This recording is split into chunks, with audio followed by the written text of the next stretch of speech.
झारखंड के सियासी रण में पीएम नरेंद्र मोदी आज एंट्री ले रहे हैं। विधानसभा चुनाव में पीएम मोदी की आज पहली बार जनसभा होने जा रही है। पीएम मोदी की पहली सभा पलामू में होगी, जबकि मेदिनीनगर के चियांकी हवाई अड्डा मैदान में वे रैली को संबोधित करेंगे। आपको बता दें कि 2014 के विधानसभा में भी पीएम मोदी ने पलामू से ही चुनावी सभा की शुरुआत की थी। झारखंड के लिए बीजेपी ने अब की बार 65 पार का नारा दिया है और उसकी कोशिश है कि 81 सदस्यों वाली विधानसभा में 65 से अधिक सीटें जीतना।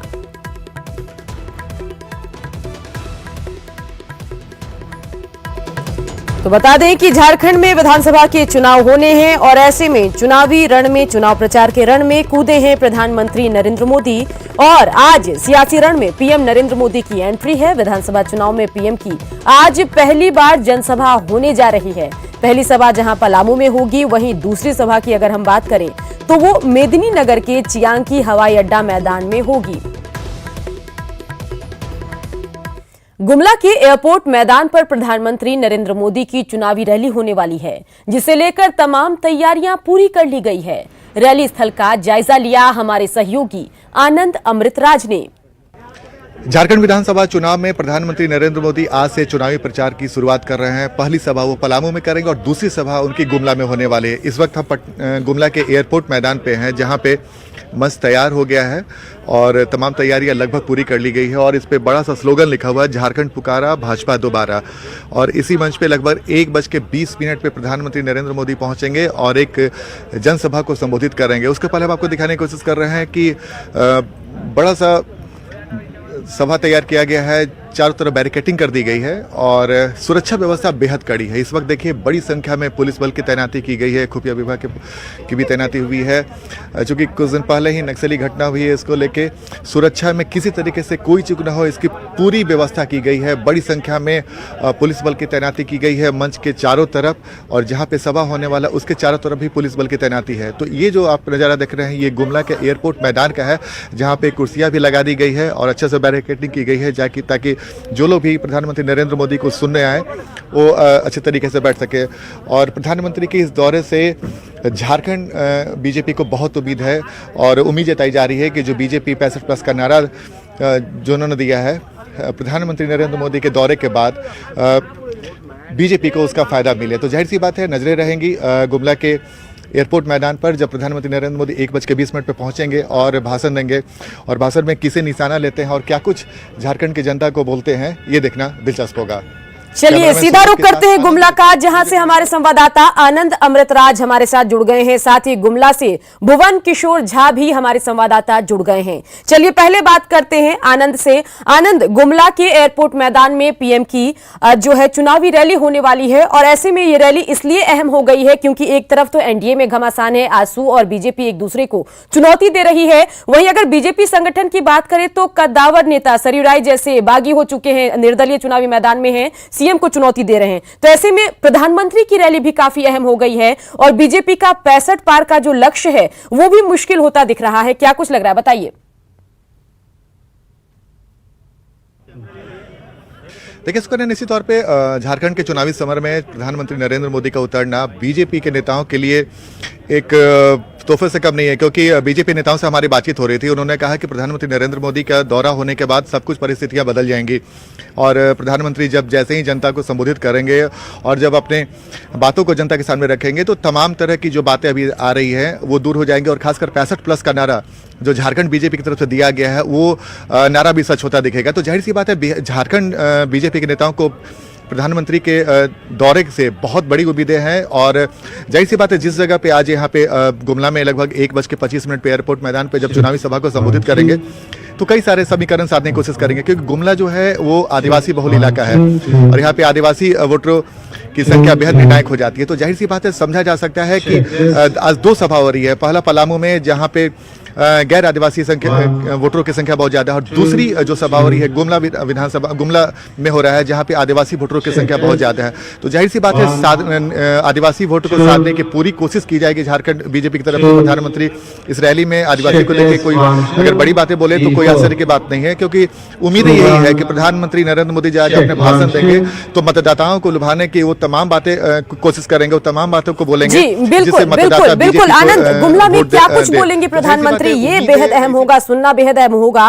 और जैसे ही पीएम पहुंचेंगे, जब बोलना शुरू करेंगे तो सबसे पहले न्यूज 18 वो लाइव तस्वीरें भी अपने बिहार झारखंड के दर्शकों को दिखाएगी। चलिए आप लेकर चलते हैं आपको डाल्टनगंज, जहां से हमारे संवाददाता भुवन किशोर झा भी हमारे साथ जुड़ गए हैं। भुवन, पीएम की रैली है और ऐसे में डाल्टनगंज की अगर हम बात करें तो वहां को क्या कुछ तैयारियों का आलम चल रहा है, बीजेपी खेमा कितना उत्साहित है और आम लोगों के उत्साह का क्या कुछ आलम है, बताइए।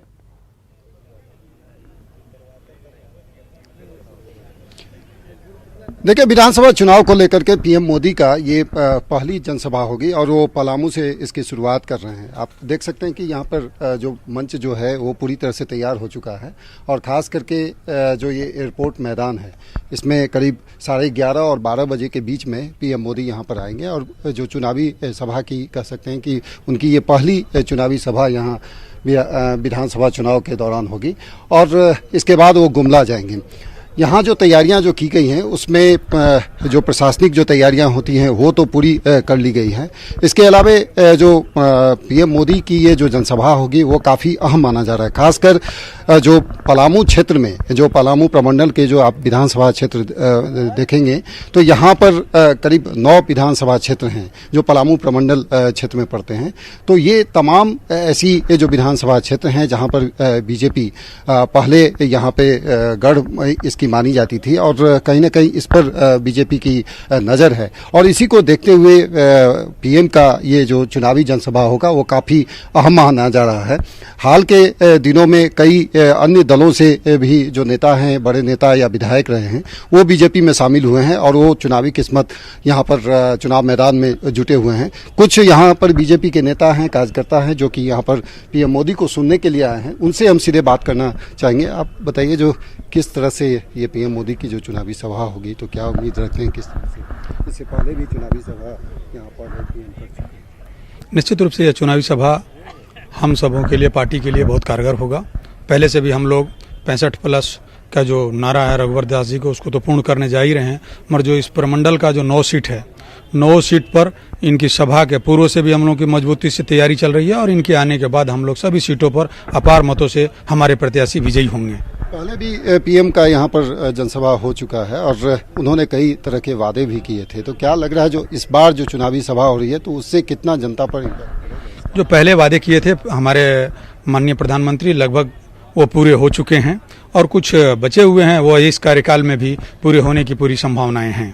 आप बताइए, जो सुनने के लिए आए पीएम का, क्या कितनी सफल होगी? जी, मैं सबसे पहले तो कहना चाहूँगा कि आदरणीय हम लोग मोदी जी को सुनने आए हैं और हम लोग अंदर से बहुत उत्साहित भी हैं और ख़ासकर इस रजा मैदनिया राय की धरती, पलामू की धरती जो है, उसमें आदरणीय मोदी जी का हम सभी पलामू वासी अपनी ओर से हार्दिक स्वागत करते हैं। और पीएम मोदी का जो कथनी है उनका, ऐसे हम लोग स्लोगन लगाते हैं कि मोदी है तो मुमकिन है।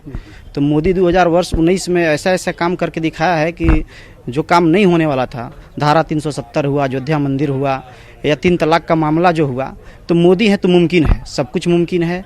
और हमारी भारतीय जनता पार्टी के जितने भी लोग हैं, कार्यकर्ता हैं, जनता है, पूरे पलामू प्रमंडल से यहाँ पर उपस्थित हो रहे हैं। तो सभी लोग आ रहे हैं। आप बताइए, आप कहाँ से हैं? मैं बेसिकली डाल्टनगंज विधानसभा क्षेत्र से ही हूँ और माननीय प्रधानमंत्री मोदी जी को ही सुनने आया हूँ और this is the 4th time prime minister is coming to Palamu during last 5 years। तो निश्चित तौर पे आप देख सकते हैं जनता में उमंग और जोश जो है, जनता भारी मतलब आज भी हमारे नेता को सुनने के लिए आ रहे हैं लोग।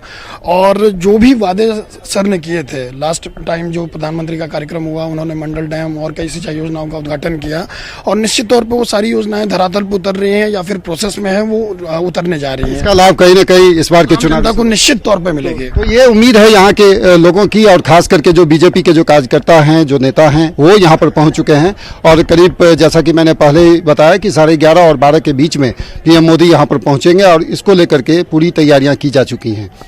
चलिए भुवन बने रहिए हमारे साथ। दर्शकों को एक बार फिर से लेकर चलते हैं गुमला, जहां से संवाददाता आनंद अमृतराज भी लगातार हमारे साथ बने हुए हैं।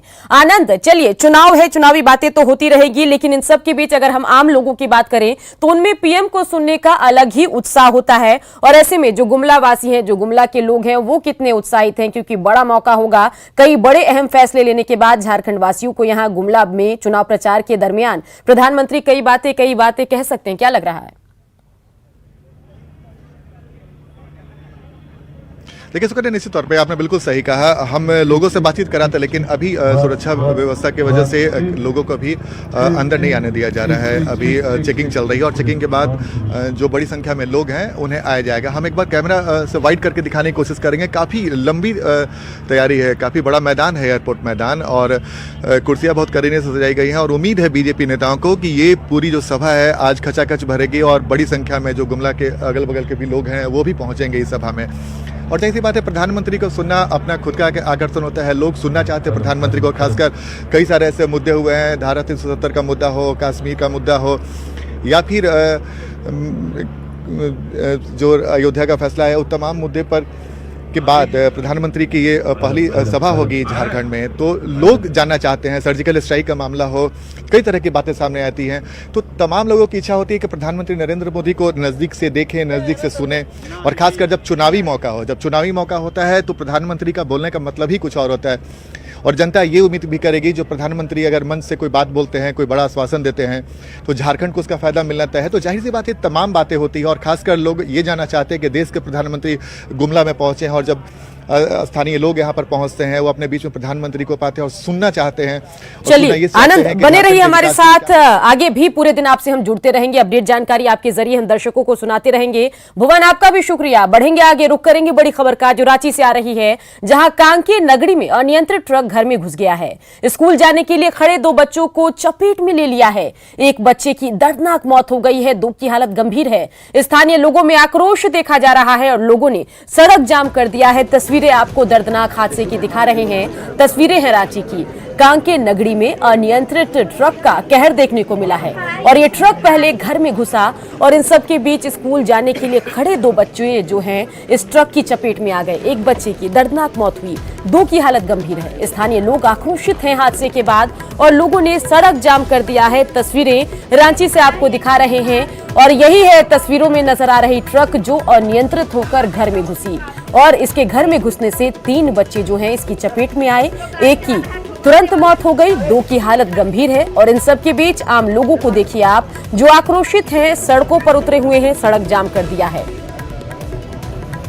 तो रांची से बड़ी खबर आपको बता रहे हैं, बड़ा हादसा हुआ है। अनियंत्रित ट्रक घर में घुस गई है और इन सब के बीच 3 बच्चे जो हैं इस ट्रक की चपेट में आए। एक की घटनास्थल पर ही मौत हो गई, दो की हालत गंभीर है जिसका इलाज चल रहा है। और इन सब के बीच जो आसपास के लोग हैं उनका आक्रोश देखते ही बन रहा है। सड़क जाम कर दिया है, गाड़ियों का आवागमन बंद हो गया है जिससे जो यात्री हैं उन्हें परेशानी हो रही है। और इन सब के बीच जो जख्मी बच्चे हैं उन्हें बेहतर इलाज मुहैया कराने की कवायद भी अपनी तरफ से चल रही है।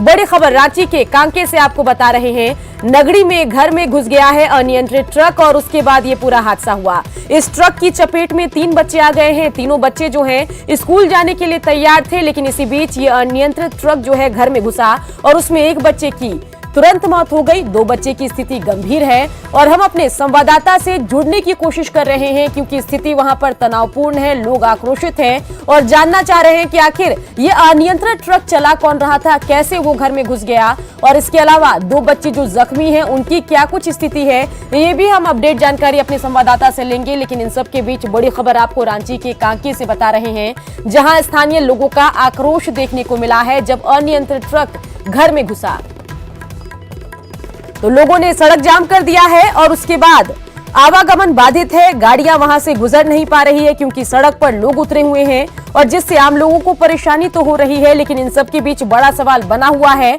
कि आखिर ये ट्रक चला कौन रहा था, कितनी बड़ी लापरवाही इसने की, आखिर कैसे ये ट्रक घर में घुस गया।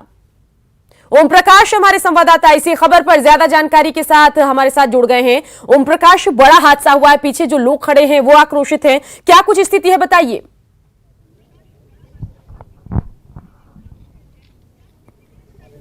जी सुकन्या की बता दें कि इस रोड में आए दिन सड़क हादसे रहते हैं और लोग जो हैं इन सड़क हादसों से अब बेहाल हो चुके हैं। उनका साफ तौर से कहना है जिस तरह से बेतरतीब ढंग से यहाँ पर सड़क पर गाड़ियां दौड़ती है, उनके लिए प्रशासन के द्वारा कुछ इंतजामात किए जाएं ताकि इस तरह के हादसे ना हो। वहीं आज जो भीषण हादसा हुआ उसमें एक बच्ची की मौत हो गई, वहीं दो बच्चे जो हैं वो बुरी तरह से घायल है जिन्हें रिम्स में इलाज के लिए भेजा गया। हमारे साथ परिजन भी हैं जिनकी बच्ची जो है इस पूरे हादसे में डेथ कर गई है, उनसे भी बात जानने की कोशिश करते हैं कि वो किस तरह से ये पूरा हादसा हुआ। थोड़ा सा आप बताएं।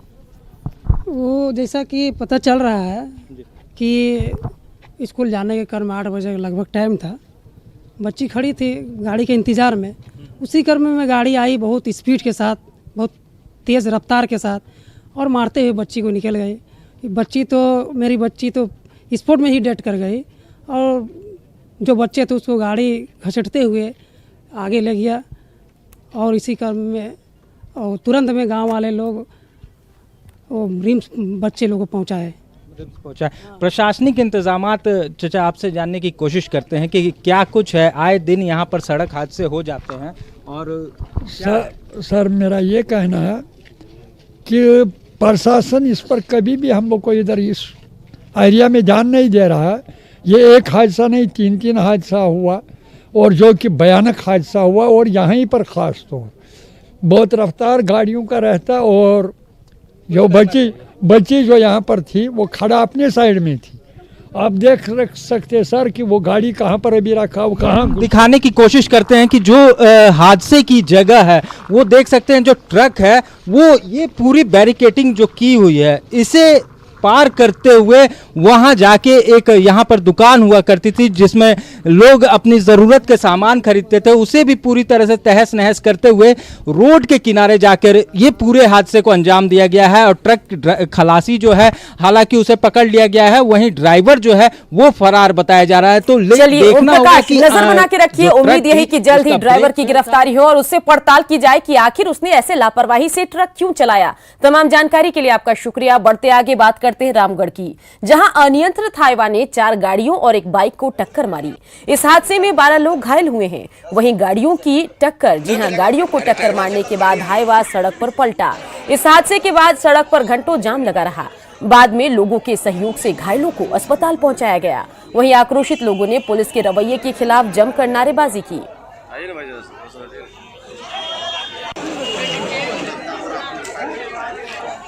दुमका के हंसडीहा में भूमि विवाद में 2 पक्षों के बीच जमकर मारपीट हुई, जिसमें एक पक्ष के 8 लोग जबकि दूसरे पक्ष का एक शख्स जख्मी हुआ है। धान काटने के विवाद में पूरी घटना हुई। एक पक्ष ने दूसरे पक्ष को यह कहकर धान काटने से रोका कि धान की फसल पर उसका अधिकार है, जिसके बाद दोनों पक्षों में तीखी नोकझोंक हिंसक झड़प में तब्दील हो गई और लाठी डंडे चलने लगे, जिसमें कुल 9 लोग जख्मी हुए। बताया जा रहा है कि विवाद 40 साल पुराना है।